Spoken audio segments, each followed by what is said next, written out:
আসসালামু আলাইকুম সবাইকে। আমি জানাতুল তাবাসসুম বাংলাদেশের সর্বপ্রথম পূর্ণাঙ্গ ডিজিটাল বই ইজি বায়োলজি বইয়ের পক্ষ থেকে সকল নবম এবং দশম শ্রেণীর শিক্ষার্থীদের জানাচ্ছি আন্তরিক শুভেচ্ছা। আজকের ক্লাসে আমরা ইজি বায়োলজি বই থেকে প্রথম অধ্যায়ের বেসিক কনসেপ্ট নিয়ে আলোচনা করব। তোমরা সকলেই জানো আমাদের ইজি বায়োলজি বইতে বেসিক কনসেপ্ট থেকে শুরু করে প্রত্যেকটা বোর্ডের সৃজনশীল প্রশ্ন, এমনকি এমসিকিউ প্রশ্নের সাজেশন এবং বোর্ড অ্যানালাইসিস সহ রোড টু মিশন 100 সাজেশন এবং সাইক্লোন সাজেশন দেওয়া আছে। যখনই কোনো প্রশ্নের সমস্যায় পড়বে অবশ্যই কিউআর কোডটা স্ক্যান করবে। আমাদের বইতে রয়েছে অসংখ্য কিউআর কোড স্ক্যান করবে, আমরা সেই প্রশ্নের সমাধান দেওয়ার জন্য তোমাদের সামনে হাজির হয়ে যাব। তাহলে আজকের ক্লাসে আমরা প্রথম অধ্যায়ের যে বেসিক কিছু বিষয় রয়েছে যেগুলো শিক্ষার্থীদের বুঝতে অনেক সমস্যা হয় এবং খুব সহজে যাতে এই চ্যাপ্টারটা ভালো করে বুঝতে পারো এই জন্য আজকে ক্লাসটা নেওয়া। তো চলো আজকে আমরা আমাদের ক্লাসটা শুরু করে ফেলি। প্রথমে দেখো, আমরা পুরো অধ্যায়ের একটা প্রবাহ চিত্র দিয়েছি। প্রবাহ চিত্র বলতে বোঝানো হচ্ছে এই অধ্যায়টাতে কি কি বিষয় আছে প্রত্যেকটা একটা প্রবাহ চিত্রের মধ্যে রাখলাম। যেমন দেখো, জীবন পাঠ এই অধ্যায়টার নাম। এই অধ্যায় কিছু পার্টে ভাগ করা রয়েছে। কি পার্টে ভাগ করা রয়েছে? এই জীবন পাঠের কিছু অংশ হচ্ছে শাখার মধ্যে রেখেছে, অর্থাৎ এই যে আমরা জানি যে আমাদের জীববিজ্ঞানকে দুই ভাগে ভাগ করা হয়, ভৌত জীববিজ্ঞান এবং ফলিত জীববিজ্ঞান। এদের শাখাগুলোকে একটা পার্টে রাখা হয়েছে। আর একটা হচ্ছে দ্বিপদ নামকরণ নিয়ে যেহেতু প্রশ্ন আসে, দ্বিপদ নামকরণ আলাদা পার্টে রাখা হয়েছে। এবং এই যে আমাদের পুরো জীবজগৎকে কয়টা শ্রেণীতে ভাগ করা হয়, আমাদের এই পুরো জীবজগতের শ্রেণী বিন্যাসটা এবং রাজ্যগুলো নিয়ে আমাদের আরেকটা পার্টে ভাগ করা হয়েছে। তাহলে এই যে পুরো প্রবাহ চিত্র এখানে আসলে কি নিয়ে আলোচনা করেছে, পুরো অধ্যায়টাতেই কোন কোন মূল পয়েন্ট আছে সেগুলো নিয়ে একটা প্রবাহ চিত্র করা হয়েছে। তোমরা দেখলেই বুঝতে পারবে। এখানে ফলিত জীববিজ্ঞানের শাখাগুলোকে একসাথে রাখা হয়েছে, ভৌত জীববিজ্ঞানের শাখাগুলোকে একসাথে রাখা হয়েছে এবং তার সাথে হচ্ছে শ্রেণীবিন্যাসের উদ্দেশ্য লিখে রাখা হয়েছে। কারণ আমরা জানি শ্রেণীবিন্যাসের উদ্দেশ্য খুবই ইম্পর্ট্যান্ট। শ্রেণীবিন্যাসের উদ্দেশ্য হচ্ছে এই যে পুরো জীবজগৎ সম্পর্কে সংক্ষেপে জ্ঞান আহরণ করার জন্য। কারণ আমরা জানি এই পুরো জীবজগৎকে আমরা একেবারে জানতে পারবো না। অনেক রকমের উদ্ভিদ, অনেক রকমের প্রাণী রয়েছে। এই সকল জীবকে আমি যখন জানতে যাব বা এই সকল জীব সম্পর্কে যখন আমি জ্ঞানটা নিব, তখন আমাদেরকে এই জ্ঞানটাকে সংক্ষিপ্তভাবে উপস্থাপন করতে হবে। প্রত্যেকটা জীবকে আমরা যাতে খুব সহজে শনাক্ত করতে পারি, এটাই হচ্ছে বিজ্ঞানের শ্রেণীবিন্যাসের উদ্দেশ্য। এখন এই শ্রেণীবিন্যাসটাতে আমরা জানি যে প্রত্যেকটা উদ্ভিদ বলো, প্রত্যেকটা প্রাণী বলো, এদেরকে হচ্ছে কয়েকটা ধাপে ভাগ করা হয়। এদের শ্রেণীবিন্যাসটা কয়েকটা ধাপে করা হয়। কি কি? রাজ্য, পর্ব, শ্রেণী, বর্গ, গোত্র, গণ, প্রজাতি। প্রতিটা জীবকে এই 7টা যে ভাগ আছে, 7টা ভাগে আমাদের সেই জীবটাকে ফেলা হয়, ওই জীবের শ্রেণীবিন্যাস করা হয়। যেমন তোমাদের বইতে কিন্তু মানুষের শ্রেণীবিন্যাসটা করা হয়েছে এবং এটা খুবই ইম্পর্টেন্ট। মানুষের শ্রেণীবিন্যাস যেটা আছে সেটা তোমরা অবশ্যই পরীক্ষার জন্য শিখবে। এরপরে দেখো, আমাদের পুরো জীবজগৎকে দুটো সুপার কিংডমে ভাগ করা হচ্ছে। একটা হচ্ছে 1 প্রোক্যারিওটা, একটা হচ্ছে কি 2 ইউক্যারিওটা। এখন প্রোক্যারিওটের ভিতরে রয়েছে রাজ্য 1 মনেরা এবং ইউক্যারিওটা বা সুপার কিংডমের মধ্যে রয়েছে রাজ্য 4টা, 2, 3, 4, 5। কি কি? Protista, fungi, plenty, Animalia. তাহলে এইটা হচ্ছে আমাদের পুরো অধ্যায়ের একটা সংক্ষিপ্ত মানে ওভারলুক বলে যেটাকে, যে আমরা জাস্ট একবার চোখে দেখে বুঝতে পারবো যে এই অধ্যায়ে কি কি নিয়ে আলোচনা করা হচ্ছে। এরপরে আসো তার পরের অংশে। এইটা খুবই সুন্দর করে তোমাদের জন্য লিখে দেওয়া হয়েছে। কেন? কারণ দেখা যায় কি, ভৌত জীববিজ্ঞানের কি কি শাখা রয়েছে, ওই শাখায় কোন কোন বিষয় নিয়ে আলোচনা করা হয়, ওই শাখাটার ইংলিশ নাম কি, এই 3টা পয়েন্ট মনে রাখা একটু কষ্ট হয়ে যায়। তো এইটাকে আমি একসাথে ছোট করে একটা ছকের মধ্যে দিয়েছি যাতে তুমি একেবারে বুঝতে পারো যে শাখাটার নাম কি, মানে বাংলায় আমরা সেটাকে কি বলি, তারপরে সেটাকে ইংলিশে কি বলি, তারপরে সেটার আলোচনার বিষয়বস্তুটা কি। তাহলে এখানে আমরা এই ভৌত জীববিজ্ঞান বা ফলিত জীববিজ্ঞানের এই শাখাগুলোকে আমরা এভাবে একটা ছকের মধ্যে উপস্থাপন করেছি। খুবই শর্টকাটে একটা ছক করা হয়েছে। তোমরা চাইলে এইটা আলাদা করে কাগজে লিখে দেয়ালেও টানিয়ে রাখতে পারো যাতে তোমরা খুব সহজে ভুলে না যেতে পারো। এই কারণে তাহলে আমি এটা পড়াটা বুঝিয়ে দিই, তাহলে তোমাদের আশা করি বুঝতে সুবিধা হবে।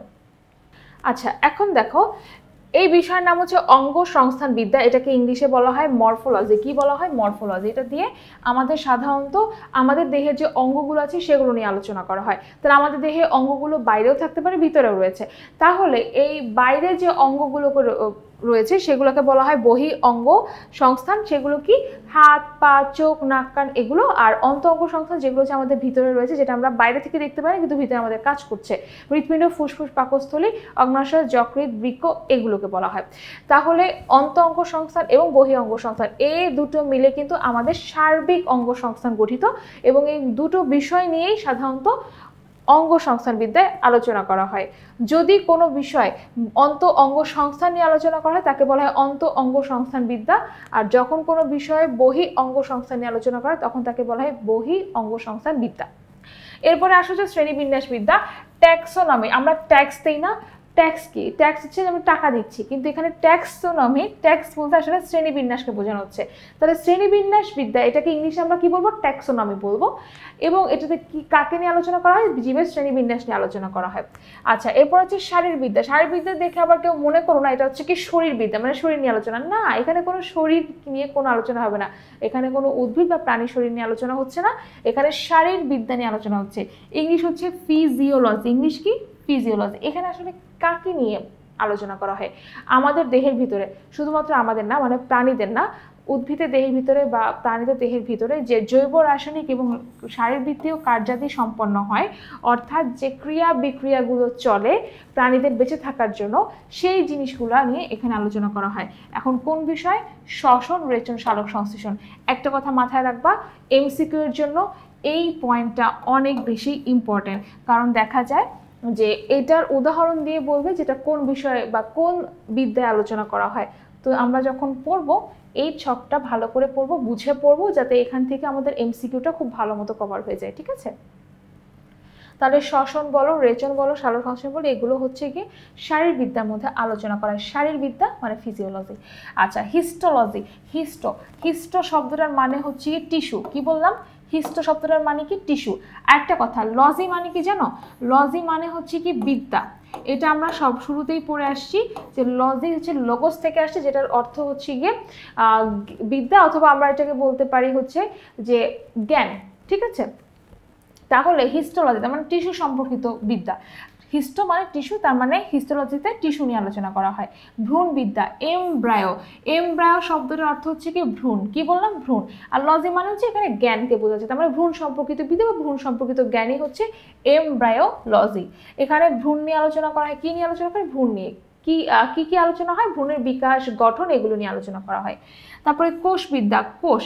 সাইটোলজি, সাইটোস শব্দ থেকে আসছে সাইটো। এখন সাইটোস মানে কি জানো? কোষ। ঠিক আছে? সাইটোস মানে কি? কোষ।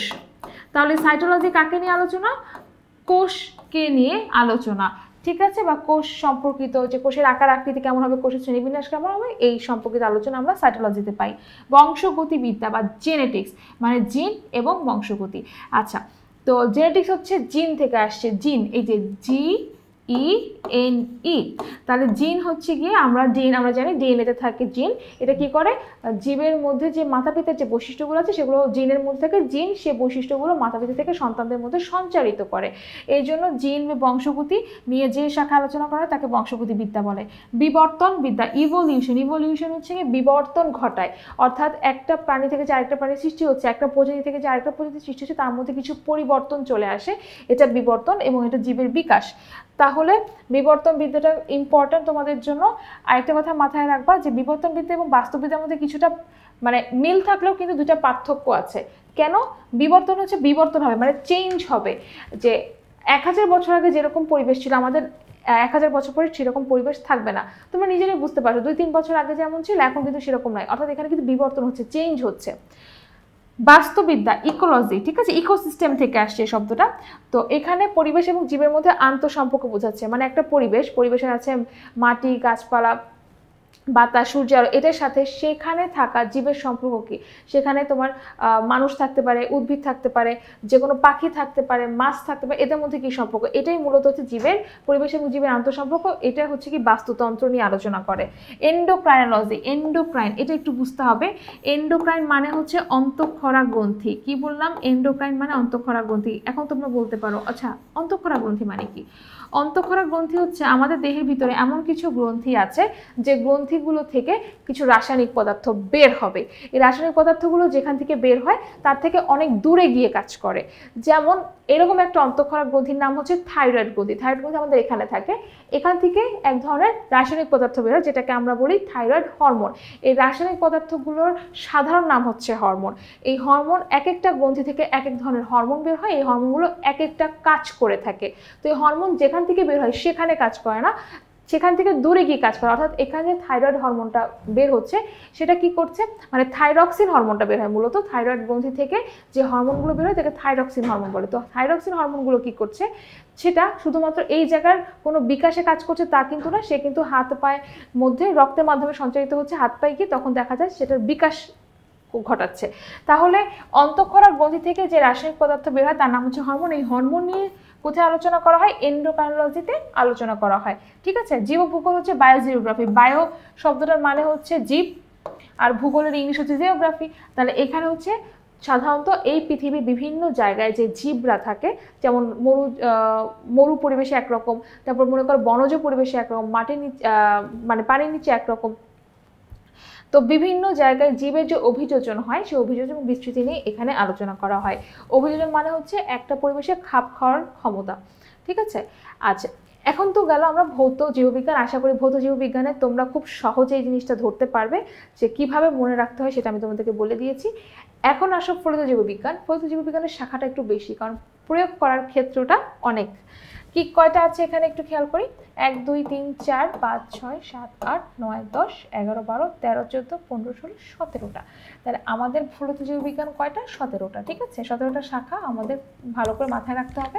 আর একটা জিনিস মাথায় রাখবা, যার নামের শেষে হচ্ছে কি মনে করো তত্ত্ব আছে বা বিজ্ঞান আছে, ঠিক আছে, অথবা প্রযুক্তি আছে, তখন সেইটাকে আমরা ফলিত জীববিজ্ঞানের মধ্যে ফেলবো।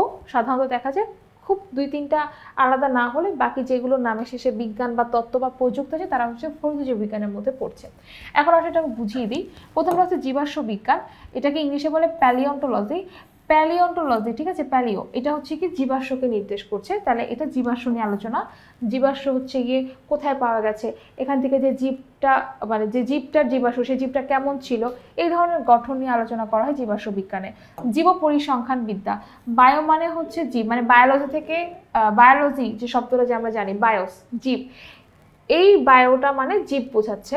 স্ট্যাটিস্টিক্স মানে হচ্ছে কি পরিসংখ্যান, তার মানে এই বিভিন্ন জীবের মধ্যে যে আমরা যদি পরিসংখ্যানের কথা চিন্তা করি, পরিসংখ্যান বলতে একটা এলাকায় কি পরিমাণ বাঘ আছে, একটা এলাকায় কি পরিমাণ পাখি আছে, এগুলো নিয়ে যে আলোচনা করা হবে, মানে যে স্ট্যাটিস্টিক্যালি যে আলোচনাটা করা হয় সেটাকে বলা হয় বায়োস্ট্যাটিস্টিক্স বা হচ্ছে কি জীব পরিসংখ্যান বিদ্যা।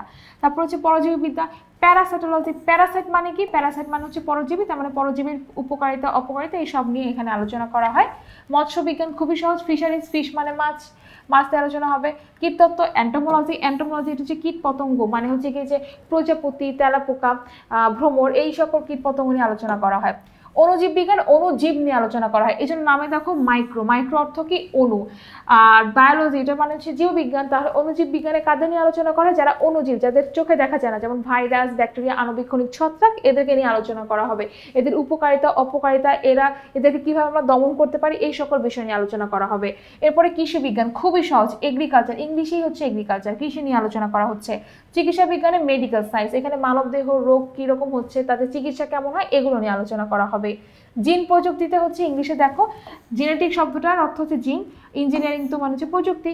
এখানে সাধারণত কি হয়, এখানে একটা জীবের যেমন হচ্ছে উদ্ভিদ থেকে যদি ডিএনএটা নিয়ে সেখান থেকে জিনটা আলাদা করে হয়তো কোনো প্রাণী বা অন্য কোনো উদ্ভিদের মধ্যে ট্রান্সফার করা হয়, এভাবে করে কোনো একটা জীবের জেনেটিক মডিফিকেশন করা হয়, এটা জিন প্রযুক্তির মধ্যে পড়বে। তারপরে দেখো প্রাণ রসায়ন, বায়ো শব্দটা থেকে প্রাণ, এটা অর্থ প্রাণ, কেমিস্ট্রি মানে রসায়ন, এখানে জীবের বিভিন্ন রাসায়নিক রাসায়নিক কার্যাবলীগুলো আলোচনা করা হয়, রোগগুলো নিয়ে আলোচনা করা হয়। সাধারণত হচ্ছে গিয়ে এই যে যেমন দেখো আমরা যে শর্করা আমিষ এই জাতীয় খাবার খাই, এগুলো কিভাবে আমাদের দেহে কাজ করছে, কিভাবে আমাদের দেহে শক্তি তৈরি হচ্ছে, কিভাবে বিভিন্ন রাসায়নিক প্রক্রিয়াগুলো ঘটছে, এগুলো নিয়ে আলোচনা করা হবে। পরিবেশ বিজ্ঞান হচ্ছে পরিবেশ নিয়ে আলোচনা করা হবে, এনভায়রনমেন্টাল সায়েন্স। সামুদ্রিক জীববিজ্ঞান, মেরিন বায়োলজি, মেরিন শব্দটা দিয়ে আসলে সামুদ্রিক বোঝানো হয়, বিভিন্ন সামুদ্রিক জীব নিয়ে আলোচনা করা হবে এই শাখায়। বন বিজ্ঞান, ইংলিশ হচ্ছে ফরেস্ট্রি, খুবই সহজ, ফরেস্ট থেকে আসছে ফরেস্ট্রি মানে বন, এগুলো বন নিয়ে আলোচনা করা হবে। ফার্মেসি হচ্ছে ফার্মেসি, আমরা তো ওষুধ কোথায় কিনতে যাই, ফার্মেসিতে কিনতে চাই, তার মানে ওষুধ শিল্প এবং প্রযুক্তি বিষয়ক অংশটা হচ্ছে ফার্মেসিতে আলোচনা করা হবে। এরপরে বন্য প্রাণীবিদ্যা, ওয়াইল্ড লাইফ, ওয়াইল্ড মানে বন্য, এখানে বন্য প্রাণী নিয়ে আলোচনা করা হবে। এরপর হচ্ছে বায়ো ইনফরমেটিক্স, হচ্ছে বায়ো মানে হচ্ছে জীববিজ্ঞান, আর ইনফরমেটিক্স এটা হচ্ছে কম্পিউটার বেসড জীববিজ্ঞান নিয়ে আলোচনা করা হবে যে শাখায়, সেটা হচ্ছে বায়ো ইনফরমেটিক্স হবে। ঠিক আছে, তাহলে ফলিত জীববিজ্ঞান এবং ভৌত জীববিজ্ঞান যে শাখাগুলো রয়েছে সেগুলো ইংলিশ নাম সহ তোমাদেরকে বুঝিয়ে দিলাম, এবং প্রত্যেকটা বিষয় কিভাবে মনে রাখতে পারবে সেটাও কিন্তু বললাম। তুমি যদি বুঝে বুঝে পড়ো তোমরা কিন্তু কোথাও আটকাবে না। এরপরে দেখো জীবের বৈজ্ঞানিক নাম, এখানে হচ্ছে তোমাদের বইতে যে জীবের বৈজ্ঞানিক নামগুলো আছে সেটা এখানে রেখে দেওয়া আছে। সবগুলো জীবের বৈজ্ঞানিক নামই খুব ইম্পর্টেন্ট, এবং এখানে সাধারণত তোমাদের বইতে বলতে তোমাদের পুরো বইতে যে আসলে আছে যে প্রথম অধ্যায়ে যে সায়েন্টিফিক নামগুলো আছে সেগুলো এখানে রাখা হয়েছে। ঠিক আছে, যেমন দেখো ধান অরিজা স্যাটিভা, তারপর হচ্ছে পাট কর্কোরাস ক্যাপসুলারিস বলা হবে এটাকে, আম হচ্ছে ম্যাঙ্গিফেরা ইন্ডিকা, আমরা আমের ইংলিশ নাম জানি ম্যাঙ্গো, এখান থেকে এই নামটা কিন্তু আমাদের সায়েন্টিফিক নামের সাথে মিল আছে। ঠিক আছে, কাঁঠাল আর্টোকার্পাস হেটেরোফাইলাস, কাঁঠালও যেমন বড় একটা ফল, এর সায়েন্টিফিক নামও অনেক বড়, এভাবে আমরা মনে রাখতে পারি। তারপর শাপলা হচ্ছে নিমফাই নৌচের, এটা খুবই ইম্পর্টেন্ট। জবা হচ্ছে জবার ইংলিশ নাম হিবিস্কাস, সেখান থেকে হচ্ছে সায়েন্টিফিক নামের সাথে মিল আছে হিবিস্কাস রোজা সিনেনসিস। কলেরা জীবাণু খুবই কমন, এটা হচ্ছে কি ভিব্রিও কলেরি, কলেরা জীবাণু নামের সাথে সায়েন্টিফিক নাম মিল আছে কলেরি। ঠিক আছে, মানুষেরটা তো ইম্পর্টেন্ট অনেক, হোমোস্যাপিয়েন্স। তারপরে দেখো পিঁয়াজ অ্যালিয়াম সেপা, সিংহের নামে দেখো শেষে আছে লিও, প্যান্থেরা লিও। আর যদি তোমার টাইগারের কথা বলে মানে বাঘের কথা বলে, তাহলে আমাদের বাঘের বৈজ্ঞানিক নাম কি প্যান্থেরা টাইগ্রিস, মানে একই গণ কিন্তু হচ্ছে তাদের প্রজাতির নামটা আলাদা, একটা লিও একটা টাইগ্রিস। তারপর দেখো রুই মাছ ল্যাবিও রোহিতা। তারপর ঢাকায় আবিষ্কৃত যে ব্যাংকটা আছে সেটা জাকেরানা ঢাকা, নামের সাথে মিল আছে। তারপরে দেখো আর ম্যালেরিয়া হচ্ছে প্লাজমোডিয়াম ভিভেক্স। তারপরে আরশোল হচ্ছে পেরিপ্ল্যানেটে আমেরিকানা, আমাদের দেশের যে তেলাপোকা তাদের হচ্ছে কি একটু মুড আছে তো এই কারণে তারা আমেরিকা থেকে আসছে এমন ভাব, এই জন্য তাদের নামের সাথে আমেরিকানা আছে। মৌমাছি হচ্ছে অ্যাপিস ইন্ডিকা, ইলিশ হচ্ছে টেনুয়ালোসা ইলিশা, ইলিশের হচ্ছে ইংলিশ নাম হিলসা, দেখো তার নামের সাথে মিল আছে না, বৈজ্ঞানিক নামের সাথে কিন্তু মিল আছে ইলিশা। কোনো ব্যাঙ হচ্ছে রুটোফাইনাস মেলানোস্টিকটাস, ব্যাঙ যতই ছোট হোক তার বৈজ্ঞানিক নাম কিন্তু খুবই বড় এবং দাঁত ভাঙা। দোয়েল হচ্ছে কপসিকা সোলারিস। কাতল মাছের নাম খুবই সহজ, কাতলা কাতলা, এটা তো আমার মনে হয় সবারই মনে থাকবে। গোল আলু হচ্ছে সোলানাম টিউবারোসাম, পেনিসিলিয়াম সাথে হচ্ছে পেনিসিলিয়াম। শৈবাল হচ্ছে গিয়ে এক কোষী যে শৈবাল আছে সেটাকে নস্টক বলবো। আর হচ্ছে গরু তোমাদের বইতে নাই, সাধারণত এখানে রেখে দেওয়া আছে বস ইন্ডিকা, এটা তোমাদের জানার জন্য রেখে দেওয়া হলো। এরপর আসলে আমাদের এই অধ্যায়ের সবচেয়ে ইম্পর্টেন্ট যেটা তোমার হচ্ছে রাজ্যের যে বৈশিষ্ট্যগুলো, আমাদের যে বই সেখানে কিন্তু দেয়া আছে যে পুরো জীবজগৎকে দুইটা সুপার কিংডমে ভাগ করা হয়েছে। ঠিক আছে, একটা হচ্ছে সুপার কিংডম 1 প্রোক্যারিওটা, আরেকটা হচ্ছে সুপার কিংডম 2 ইউক্যারিওটা। এখন সুপার কিংডম 1 এবং সুপার কিংডম 2 এই দুটার মধ্যে কিন্তু আমাদের 5টা রাজ্য রয়েছে। সুপার কিংডম 1 বা প্রোক্যারিওটার মধ্যে মনেরা রাজ্য রয়েছে, আর সুপার কিংডম 2 এর মধ্যে 4টা রাজ্য রয়েছে, প্রোটিস্টা, ফানজাই, প্ল্যান্টি, অ্যানিমালিয়া। এগুলোর মধ্যে অনেক বৈশিষ্ট্য রয়েছে, তো এই বৈশিষ্ট্যগুলো যাতে সহজে মনে থাকে এই কারণে এই বৈশিষ্ট্যগুলোকে খুবই শর্টকাট ওয়েতে একটা ছকের মাধ্যমে তোমাদের জন্য উপস্থাপন করেছি। এটা পড়লে তোমাদের যে সুবিধা হবে সেটা হচ্ছে যেহেতু 1 নম্বর অধ্যায় থেকে তোমার এই রাজ্যগুলোর পার্থক্য আসে, তোমার হচ্ছে ওই রাজ্যের বৈশিষ্ট্যগুলো আসে, তুমি যদি এগুলো পড়ো, আমি চেষ্টা করছি সবগুলো বৈশিষ্ট্য এখানে রাখার, হয়তো 2-1টা আমি এখানে রাখিনি, কারণ 2-1টা না রাখার কারণ হচ্ছে কি ওই বৈশিষ্ট্যটা একই ক্যাটাগরিতে ফেলা যাচ্ছে না। কিন্তু এই বৈশিষ্ট্যগুলো যখন আমি একটা ক্যাটাগরিতে ফেলবো, তুমি যখন একই সাথে যখন প্রত্যেকটা বৈশিষ্ট্য দেখবা তখন তোমার এটা একটা ফার্স্ট ক্লাস প্রিপারেশন হবে। তোমার এই ছকটা পড়লে আশা করি তোমার কোনো দিকে তাকাইতে হবে না, এটা পড়লে তোমার পড়াটা অনেক ভালো মনে থাকবে। তো চলো আজকে এখন আমরা এই ছকটা বুঝে নিই কি এখানে কি বোঝানো হয়েছে। প্রথমত হচ্ছে 2টা কিংডমের নাম আমি এখানে দিয়েছি, তারপরে দেখো বৈশিষ্ট্য বা আলোচনার বিষয়, এখানে কোন কোন বিষয় নিয়ে আলোচনা করা হচ্ছে সেটা দিয়েছি, এখানে রাজ্যের নামগুলো আছে। তো একটা কথা মনে রাখবা, এই রাজ্যগুলোর একটা কমন বিষয় আছে। কমন বিষয় বলতে মনেরা, প্রোটিস্টা, ফানজাই, প্ল্যান্টি, অ্যানিমালিয়া, এই যে 5টা রাজ্য রয়েছে, এই 5টা রাজ্য হচ্ছে একটা থেকে আরেকটা উন্নত। তার মানে মনেরা থেকে প্রোটিস্টা উন্নত, প্রোটিস্টা থেকে ফানজাই, ফানজাই থেকে প্ল্যান্টি, প্ল্যান্টি থেকে অ্যানিমালিয়া উন্নত। এই যে মনেরা হচ্ছে খুবই গরিব, ঠিক আছে, খুবই গরিব। আর অ্যানিমালিয়া হচ্ছে আমাদের আম্বানি। আম্বানি কেন বললাম? খুবই বড় লোক। কেন বড় লোক? তার মধ্যে সব কিছু আছে কিন্তু মনেরার মধ্যে কিছুই নেই। ঠিক আছে, এই জন্য মনেরা হচ্ছে গরিব, অ্যানিমালিয়া হচ্ছে গিয়ে রাজ্যদের মধ্যে আম্বানি। এখন আসো আমরা একটু বুঝি কোষ। কোষ হচ্ছে তার মধ্যে কি ধরনের কোষ থাকে। যেহেতু মনেরা গরিব, সে এক কোষী, তার একটা মাত্র কোষ থাকবে, তার মানে তার রুম থাকার জায়গা হচ্ছে একটা। পটিস্টা তার থেকে একটু উন্নত, মানে তার একটু ভালো অবস্থানে আছে মনেরা থেকে, সে হচ্ছে কি এককোষী বা বহুকোষী হবে। আর ফানজাই যারা, তারা হচ্ছে এককোষী বা বহুকোষী হতে পারে। প্ল্যান্টি এবং অ্যানিমালিয়া দুইজনই হচ্ছে বহুকোষী, কারণ দুইজনই হচ্ছে বড়লোক, তবে সবচেয়ে বেশি বড়লোক কে? অ্যানিমালিয়া, ঠিক আছে। এবং আমরা সকলে জানি যে প্রোক্যারিওটা রাজ্যের যে জীবরা আছে তাদের কোষটা কিন্তু আদিকোষী জীব, অর্থাৎ তাদের মধ্যে নিউক্লিয়াস সুগঠিত না।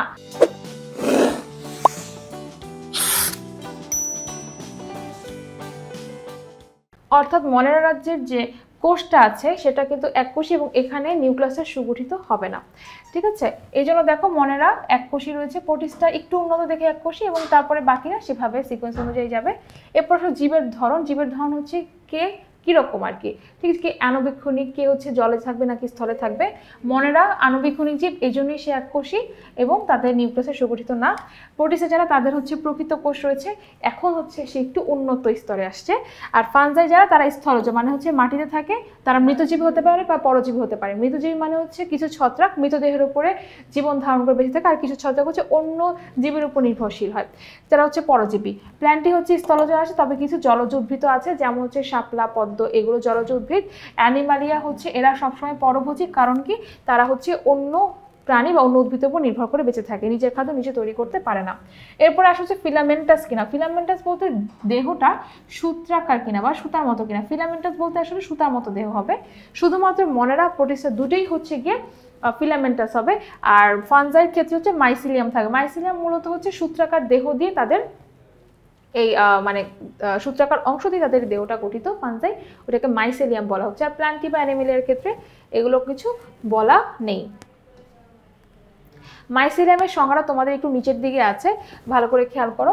অসংখ্য শাখা প্রশাখা বিশিষ্ট সূত্রাকার হাইফি দ্বারা গঠিত ছত্রাকের যে দেহ থাকে তাকে হচ্ছে মাইসেলিয়াম বলে। সোজা কথায় সরু সুতার মতো অংশ হলো হচ্ছে কি মাইসেলিয়াম। এটা সাধারণত ছত্রাকের মধ্যেই দেখা যায় এই মাইসেলিয়ামটা। এরপরে আসো হচ্ছে কি বসবাস। বসবাস বলতে তারা কিভাবে বসবাস করে। মনেরা কলোনিয়াল থাকে। কলোনিয়াল বলতে কলোনি শব্দটা তোমরা সবাই চিনো না। কলোনি মানে হচ্ছে একই সাথে যখন সবাই থাকবে সেটাকে কলোনি বলে। আর একক বা কলোনিয়াল থাকবে হচ্ছে প্রোটিস্টা, মানে তারা একাও থাকতে পারে, কলোনিয়াল বা একসাথেও থাকতে পারে। নিউক্লিয়াসের গঠন হচ্ছে গিয়ে তাদের নিউক্লিয়াসটা কেমন হবে। প্রথমেই বলেছি মনার রাজ্যে নিউক্লিয়াসটা সুগঠিত থাকবে না, তাদের নিউক্লিয়ার পর্দা, নিউক্লিয়ার মেমব্রেন, নিউক্লিওলাস কিছুই থাকবে না, কিন্তু তাদের মধ্যে ক্রোমাটিন বস্তু থাকবে। তার তো একটু বেঁচে থাকা লাগবে, তাই না? বেঁচে থাকার জন্য কিছু তো লাগবে, ওই কিছু জিনিসটাই হচ্ছে কি ক্রোমাটিন বস্তু। আচ্ছা, তার থেকে একটু উন্নত হচ্ছে কি প্রোটিস্টা, তার বাসায় আবার পর্দাও আছে, ঠিক আছে। ওই কিছু জিনিসের আবার একটু পর্দাও লাগানো আছে। ক্রোমাটিন বস্তু থাকবে, সেটা আবার নিউক্লিয়ার পর্দা দ্বারা পরিবৃত্ত থাকবে প্রোটিস্টা রাজ্যের ক্ষেত্রে। ওকে, তার মানে মনার রাজ্যে কিছুই নাই, শুধু ক্রোমাটিন বস্তু আছে। আর প্রোটিস্টা রাজ্যে এই ক্রোমাটিন বস্তুর সাথে একটা পর্দাও রয়েছে। এরপরে হচ্ছে গিয়ে তোমার হচ্ছে ফানজাই। ফানজাইয়ের নিউক্লিয়াস হচ্ছে সুগঠিত থাকবে, কারণ তাদের মধ্যে নিউক্লিয়াসটা হচ্ছে গিয়ে পরিপূর্ণ, যেমন হচ্ছে তার নিউক্লিওলাস থাকবে, নিউক্লিয়ার মেমব্রেন থাকবে, সব কিছুই থাকবে। আর প্ল্যান্টি আর অ্যানিমালিয়া এদের মধ্যে নিউক্লিয়াসটা প্রকৃত নিউক্লিয়াস হবে, অর্থাৎ সুগঠিতই থাকবে, ঠিক আছে। কোষীয় অঙ্গাণু কি কি আছে কি কি নাই। যেহেতু মনের রাজ্যের জায়গা, মানে মনের রাজ্যে যে জীবগুলো আছে, মানে কোষগুলো আছে, সেগুলো কিন্তু বেশি একটা জায়গা নেই থাকার মতো। কি আছে, শুধুমাত্র রাইবোজোম আছে, ডট ডট করে দেখবা যে রাইবোজোম দেওয়া থাকে, আর অন্য কোনো কোষ অঙ্গাণু কিন্তু থাকে না। আর যেটা আমাদের প্রোটিস্টা আছে, তারা একটু উন্নত আছে, তাদের একটু ঘটি বাটি সব আছে, অর্থাৎ তাদের হচ্ছে গিয়ে রাইবোজোম ছাড়াও অন্য সকল অঙ্গাণু রয়েছে।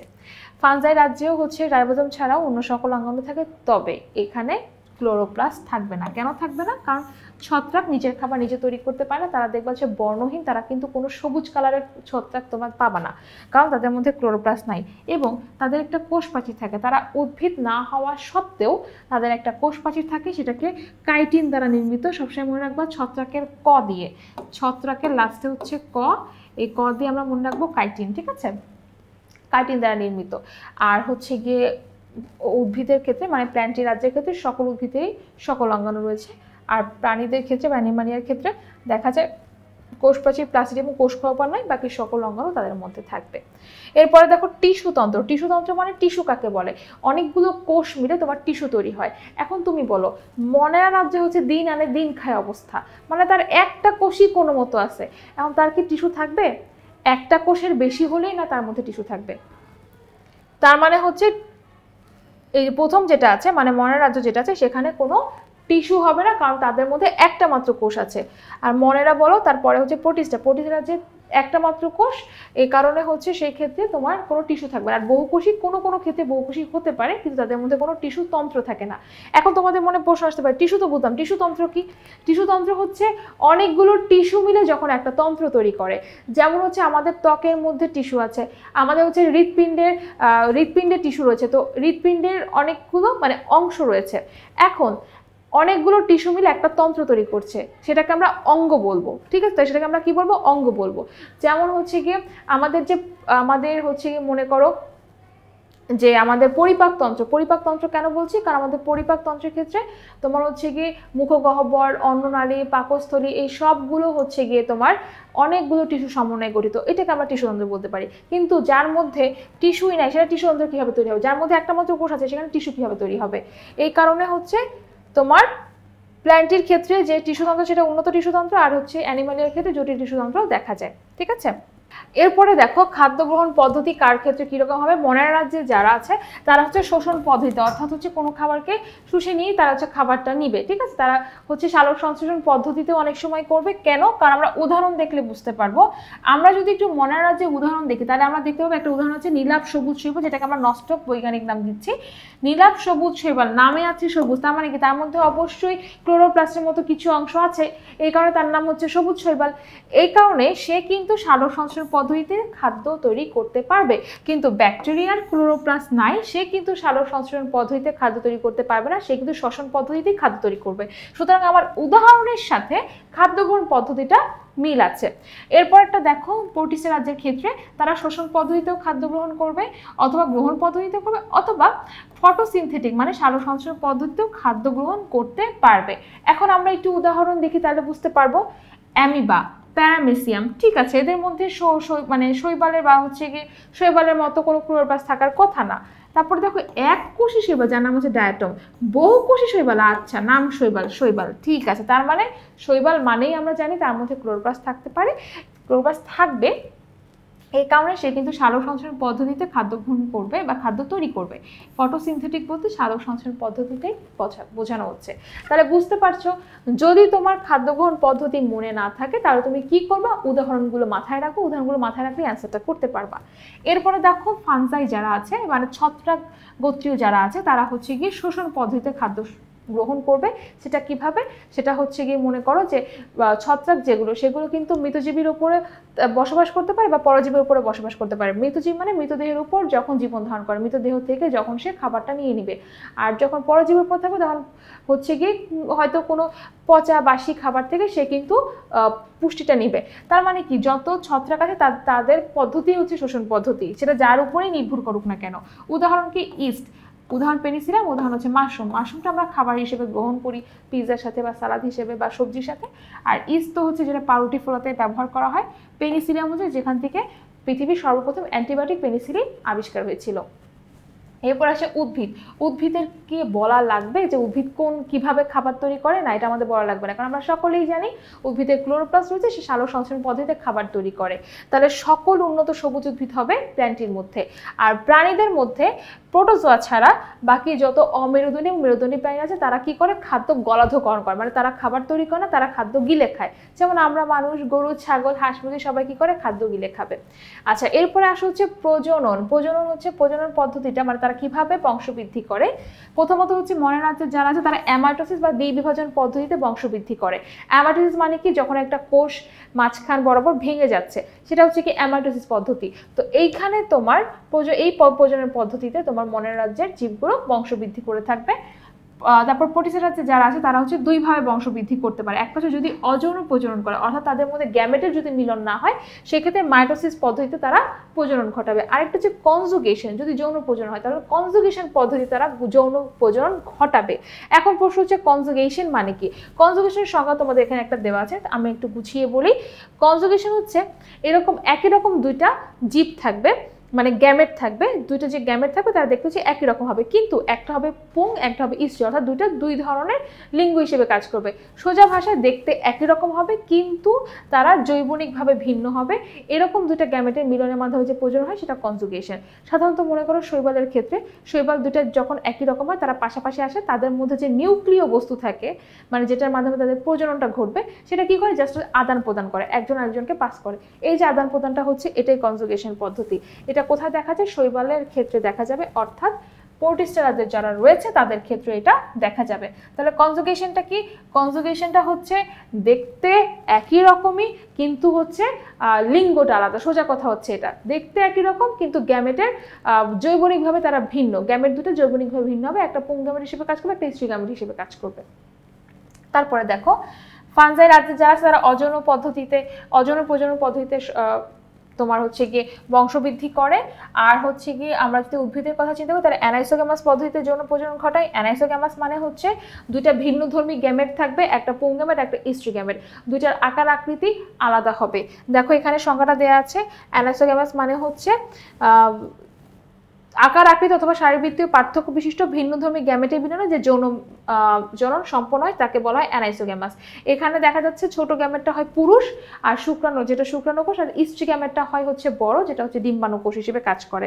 তাহলে অ্যানাইসোগ্যামাসে অ্যানাইসো মানে হচ্ছে অ্যানাই বলতে ভিন্নতা বোঝায়, অ্যানাইসোগ্যামাস মানে ভিন্নটা বোঝায়, অর্থাৎ দুইটা দেখতে আকার আকৃতিতে আলাদা হবে, একটা ছোট হবে একটা বড় হবে। আর প্রাণীদের ক্ষেত্রে এরা তো যৌন প্রজননের মাধ্যমে বংশবৃদ্ধি করে, এটা তার বলাই লাগবে না। এরপর আসলে যে ভ্রূণ গঠন, ভ্রূণ তৈরি হবে কি হবে না, একটা শর্টকাট মানে একটা শর্ট কথা বলে দিই, যার মধ্যে যৌন প্রজনন হবে, আমি আবারও বলছি, যার মধ্যে যৌন প্রজনন হবে অর্থাৎ পুং গ্যামেট এবং স্ত্রী গ্যামেটের মিলন হবে শুধুমাত্র সেখানেই ভ্রূণ তৈরি হবে। বুঝতে পেরেছ? তোমরা অধ্যায় 3 পড়বে, অধ্যায় 11 পড়বে, ওইখানে তোমরা আরও ডিটেলস এটা বুঝতে পারবে। তো তার মানে কি বললাম, যাদের মধ্যে যে সকল জীবের মধ্যে যৌন প্রজনন হবে তাদের পুং গ্যামেটের স্ত্রী গ্যামেট মিলন হচ্ছে তাদের ক্ষেত্রে শুধুমাত্র তাদের ক্ষেত্রে ভ্রূণ তৈরি হবে। তাহলে এখানে দেখো তো কাদের মধ্যে যৌন প্রজনন হচ্ছে। যৌন প্রজনন দেখা যাচ্ছে অ্যানিমালিয়ার মধ্যে, তার মানে তাদের ভ্রূণ গঠিত হবে। উদ্ভিদের মধ্যে যৌন প্রজনন হচ্ছে তার মানে ভ্রূণ গঠিত হবে, তার আর বাকি কারোরই কি ভ্রূণ গঠিত হবে না। তার মানে মনের রাজ্যের তো দ্বিবিভাজন হচ্ছে, এটা তো ভ্রূণ গঠিত হবেই না, এখানেও হবে না, কারণ এখানে যৌন প্রজনন আছে। কিন্তু তুমি যদি বলো যে আচ্ছা এখানে তো যৌন প্রজনন আছে তাহলে ভ্রূণ কেন তৈরি হবে না, ভ্রূণ কেন তৈরি হবে? এখানে তো আর পুং গ্যামেট আর স্ত্রী গ্যামেট তৈরি হচ্ছে না, মানে এখানে পুং গ্যামেটও থাকছে না স্ত্রী গ্যামেটও থাকছে না, শুধুমাত্র তারা কি করছে, তাদের মধ্যে নিউক্লিয় বস্তু জাস্ট আদান প্রদান করে, এখানে কোনো গ্যামেট তৈরি হয় না, এই কারণে এখানে ভ্রূণ তৈরি হবে না। আর এখানে হচ্ছে হ্যাপ্লয়েড স্পোর। হ্যাপ্লয়েড স্পোর বলতে হ্যাপ্লয়েড মানে এক সেট ক্রোমোজোমকে বোঝায়, স্পোর বলতে রেণুকে বোঝানো হয়। স্পোরের বাংলা হচ্ছে রেণু। সাধারণত ছত্রাক জাতীয় যে মানে জীব আছে, ছত্রাকের মাথা যে ছত্রাকের যে ছাতা আছে না, এই যে ছত্রাকের ছাতা, এই ছত্রাকের এই জায়গাটাতে অনেক ছোট ছোট ছোট ছোট রেণু তৈরি হয়। এই রেণুগুলো মাটির চারপাশে ছড়িয়ে পড়ে এবং যখন ছড়িয়ে পড়ে তখন সেখান থেকে আরো অনেক নতুন ছত্রাক তৈরি হয়। তো এগুলো হচ্ছে হ্যাপ্লয়েড স্পোর তৈরি করে, এখানে কোনো ভ্রূণ তৈরি হয় না। ঠিক আছে? আচ্ছা, তাহলে আমরা কিন্তু এই ছকটার মাধ্যমে পুরো জীব জগতের শ্রেণীবিন্যাস সম্পর্কে ডিটেলসে বুঝাতে পারলাম আশা করি। আর এখানে নিচে কিছু কথা লেখা আছে, যেমন আমি তো মাইসেলিয়াম, কনজুগেশন, অ্যানাইসোগ্যামাস তো বুঝিয়ে দিয়েছি ছকটার মাধ্যমে। আরও যে দুটা বাকি আছে সেটা হচ্ছে আর্কিগোনিয়াম বা স্ত্রী জননাঙ্গ বিশিষ্ট সপুষ্পক উদ্ভিদ। আচ্ছা, আর্কিগোনিয়াম কাদের মধ্যে দেখা যায়? আর্কিগোনিয়াম হচ্ছে উদ্ভিদকে নির্দেশ করে। কেন? আর্কিগোনিয়াম বা স্ত্রী জননাঙ্গ যে সকল উদ্ভিদে থাকবে সেটা হচ্ছে স্ত্রী উদ্ভিদ আর কি, এইটাকেই বলা হচ্ছে তোমার আর্কিগোনিয়াম। আর হেটারোট্রফিক মানে আমরা জানি পরভোজী। তাহলে আজকের ক্লাসে তোমরা 1 নম্বর অধ্যায়ের যে বেসিক কনসেপ্টটা রয়েছে, যেটা পড়লে যে বেসিক কনসেপ্টটা থাকলে পুরো অধ্যায়টা তোমার কমপ্লিট হয়ে যাবে, সেটা আমি এখানে বুঝিয়ে দিলাম। আশা করি তোমরা ক্লাসটা অনেক ভালো করে বুঝতে পেরেছো, তোমাদের বেসিকটা অনেক ক্লিয়ার হয়েছে। তাছাড়া তোমাদের জন্য তো কিউআর কোড রয়েছে, স্ক্যান করবে এবং আমরা হাজির হয়ে যাব। তাহলে আজকের ক্লাসটা আমি এখানেই শেষ করছি। সবাই তাহলে ভালো থাকবে, সুস্থ থাকবে। আল্লাহ হাফেজ সবাইকে।